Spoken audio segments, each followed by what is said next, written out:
Welcome to this explainer. Okay, so today we're diving into what I honestly think is one of the most fascinating storylines in all of modern sports, right? Just imagine for a second the sheer physical toll of playing in the NFL. The blistering speed, the massive hits, the absolute exhaustion of playing just one position at an elite level. Now imagine trying to do that on both sides of the ball, simultaneously. Sounds completely impossible, right? Especially in today's era of hyper-specialized athletes. Well, there's one player who is literally rewriting the rulebook, and his journey is it's extraordinary. When reporters asked him how many snaps he wants to play this season, his answer was, well, it was classic. He just said, all of them? I can't stay on the sideline. That's the whole story right there. It's this incredible clash between the sheer unbending will of a generational athlete and the brutal, punishing reality of professional football. Act 1. The Prodigy. To really grasp where Travis Hunter is right now, we've got to look back at where this crazy story began. At Colorado, he wasn't just good. He was a complete unicorn. He dominated the field so totally that he won the 2024 Heisman Trophy. And get this number, 1,481. I mean, wow. Just let that sink in for a second. That is the total number of college snaps he played during that Heisman run. We're talking 713 snaps on offense and 748 on defense. That's the most by any player in a single season since at least 2017. He was literally everywhere, racking up 96 catches for over 1,200 yards and 16 touchdowns, while somehow also shutting down receivers and grabbing 4 interceptions on defense. To put that level of dominance into perspective, winning that Heisman put him in incredibly elite company, alongside the absolute legend Charles Woodson, who won it back in '97 for Michigan. They are literally the only full-time defensive players to ever win the award. But here's the kicker. What sets Hunter apart even more is that he became the first true two-way player to win the Heisman since the early 1960s. He wasn't just a cornerback who occasionally caught a pass on a trick play, He was the absolute engine of both units. So obviously, the NFL took notice. The hype was off the charts. Come April of 2025, the Jacksonville Jaguars made this monumental, all-in move.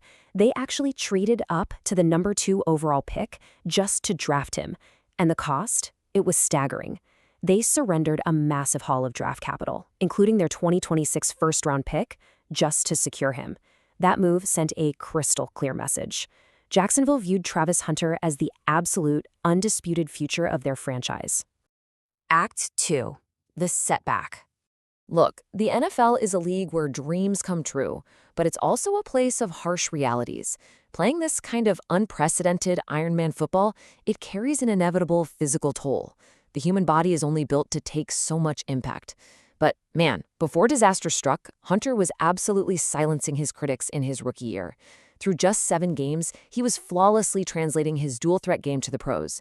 He'd already logged 324 snaps at receiver and 162 at cornerback. He even had this massive breakout game in London, hauling in 8 catches for 101 yards and a touchdown. The whole two-way experiment, it was working beautifully. But then, on a random October afternoon, everything just ground to a halt. During a routine, non-contact drill in practice, Hunter felt a pop in his right knee. October 30th, 2025, a torn lateral collateral ligament. By November 11th, he was in surgery, his rookie season completely over, facing a grueling 6-month rehab. I mean, just imagine the psychological toll that takes on a hyperactive guy whose entire identity is built around being everywhere all at once. He was forced to just watch from the sidelines while his team pushed on and won the AFC South without him. Act 3. The Comeback. But you see, for a guy like Travis Hunter, a setback is really just fuel. While the Jags were making their playoff push, Hunter didn't sit around feeling sorry for himself. Instead, he basically locked himself in the lab. He spent 9 relentless months rehabbing, absolutely refusing to let a rookie knee injury define him. He completely transformed his body. He packed on 10 solid pounds of pure muscle to his previously lighter frame. People had been telling him since draft day that he needed more weight to survive the NFL's brutality, so he put in the work. And surprisingly, all that extra armor actually made him feel lighter on his feet when he finally got back on the grass. Now, naturally, you'd think major knee surgery plus 10 extra pounds of muscle would slow a guy down, right? Nope, he actually got faster. The team clocked him at a blistering 22.6 miles per hour at the facility. And get this, his new goal is to hit 23. It's like he took a devastating injury and just used the downtime to install a bigger engine. Act 4. The Show. So all of that grueling preparation, it all led up to Sunday, August 2nd, 2026, day 4 of Jaguars training camp at the Miller Electric Center. The stands are packed with fans desperate to see if their franchise star is really back, and boy, did he give them a show. First, he lines up at corner, reads the play perfectly, jumps the route, and completely picks off backup QB Nick Mullins. The sideline goes absolutely wild, but wait, he's not done. Literally 3 plays later, he swaps to offense. Trevor Lawrence lofts a deep ball. Hunter is being physically held. I mean, his jersey is being yanked by his old Colorado teammate Preston Hodge, but it doesn't even matter. He contorts his body and pulls down a twisting 35-yard catch anyway. 2 plays, both sides of the ball. Just one unbelievable athlete. And as you can see here in the breakdown, the numbers prove this isn't just some training camp publicity stunt.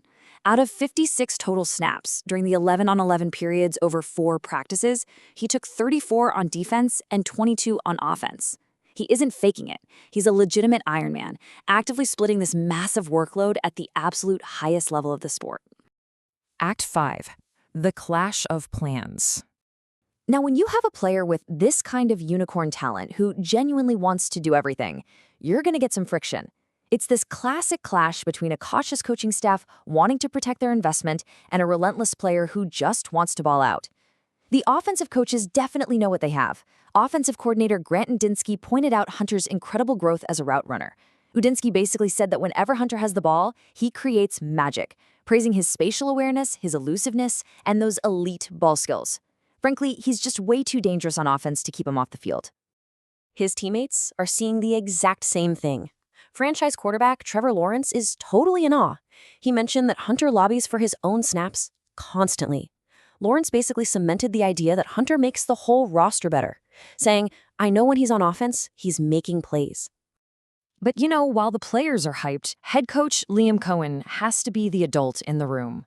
He's managing the big picture. Cohen has set up this highly strict, super conservative plan to protect their star asset, asking, how do we balance his reps here? We've been extremely intentional about it. The coaching staff literally mapped out every single rep to ease him back in as safely as possible. Yet, right in the face of all that careful, intentional coaching logic, Hunter drops this wonderfully defiant reminder.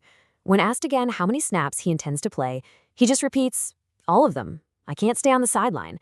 It's the perfect summary of his entire mindset, an absolute stubborn refusal to be boxed in by normal human limits or a coach's pitch count. Which ultimately leaves us with one massive, looming question for this explainer. Can any human being physically endure playing every single snap in the modern, lightning-fast, incredibly violent NFL? Or will the brutal reality of professional football eventually force Travis Hunter to just pick a side? We'll have to watch closely because right now, he's actively trying to rewrite the rules of the game right in front of us.